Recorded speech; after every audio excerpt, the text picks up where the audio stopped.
તાજેતરમાં ઇન્ડિયન એક્સપ્રેસની અંદર એક ખૂબ સારો આર્ટિકલ આવેલો હતો ચંપકમ દોરાઈ રાજન વિશે અને ફર્સ્ટ કોન્સ્ટિટ્યુશનલ અમેન્ડમેન્ટ એક્ટ પ્રથમ બંધારણીય સુધારો જે થયેલો હતો એના વિશે ખૂબ સારો આર્ટિકલ હતો.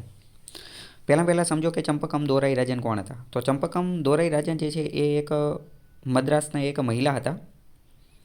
એમને ડૉક્ટર બનવાનો શોખ હતો, એમને ડૉક્ટર બનવું હતું, પરંતુ પૈસાની બધાના કારણે અને આર્થિક પરિસ્થિતિના એના કારણે પછી ડૉક્ટર બની ન એકા અને બની ગયા ટીચર. પરંતુ પછી જે તે સમયે એકવાર થયું કેવું કે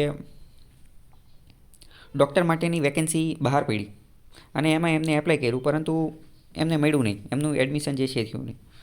એડમિશન નહીં થવા પાછળનું કારણ શું હતું? તો એ નહીં થવા પાછળનું કારણ એ હતું કે મદ્રાસની અંદર એક CGO પબ્લિશ કરેલો હતો આઝાદી પહેલાં, બંધારણ લાગુ થયું એની પહેલાં મદ્રાસની સરકારે એક ઓર્ડર રજૂ કરેલો હતો. કયો ઓર્ડર?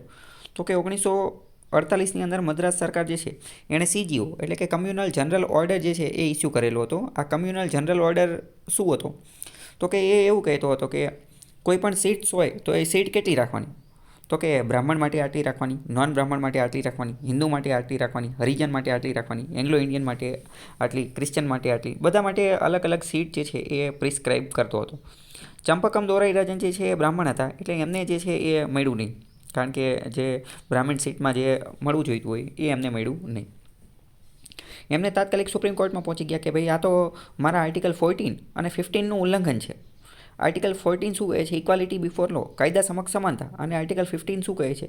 કે કોઈ પણ જગ્યાએ જે છે એ ધર્મ, જાતિ, જ્ઞાતિ, જન્મસ્થળ આ બધી વસ્તુના આધારે જે છે એ ભેદભાવ કરી શકાય નહીં. તો કે આ તો કે મારી યારે કાસ્ટ, જાતિ, કે હું બ્રાહ્મણ છું એના આધારે કે મારી સાથે કે ભેદભાવ કરવામાં આવ્યો, તો કે આ મારી સાથે અન્યાય થાય છે.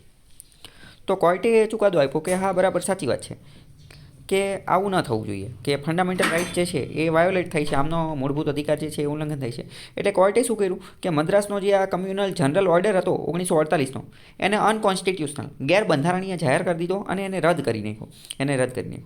હવે સરકારે જોયું કે બરાબર સાચી વાત છે સર, સુપ્રીમ કોર્ટે તો કે આ રદ કરી નાખ્યો, પણ કે હકીકતમાં તો કે આ બધા લોકોને જે દબાયેલા કૂચડાયેલા જે લોકો જે છે એમને એજ્યુકેશન ઇન્સ્ટિટ્યુશનમાં અને એ બધાની અંદર જે મળી રહે એ પણ જરૂરી છે, એમને સીટ્સ મળી રહે એ પણ જરૂરી છે. તો આની માટે એમને જે છે એ આર્ટિકલ 15ની અંદર સુધારો કરી અને એક નવો ક્લોઝ એડ કરી દીધો. અને નવો ક્લોઝ એડ કર્યો પ્રથમ બંધારણીય સુધારા દ્વારા.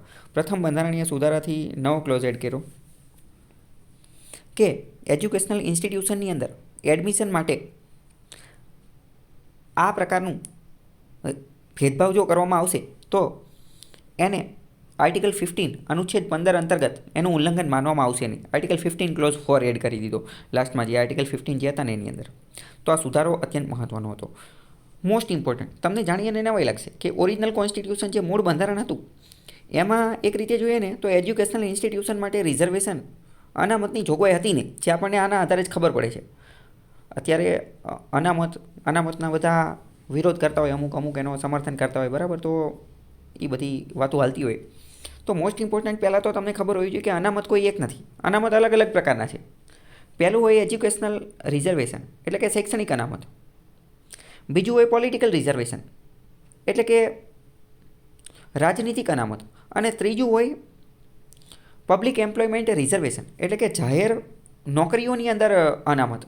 તો તમને જાણી અને નવાઈ લાગશે કે પબ્લિક એમ્પ્લોયમેન્ટ, જાહેર રોજગારીની એની અંદર અનામતની વાત કરેલી હતી, પણ એ આર્ટિકલ 16માં કરેલી હતી. અને એમાં કોઈ SC ST એવો કોઈ ઉલ્લેખ નહોતો.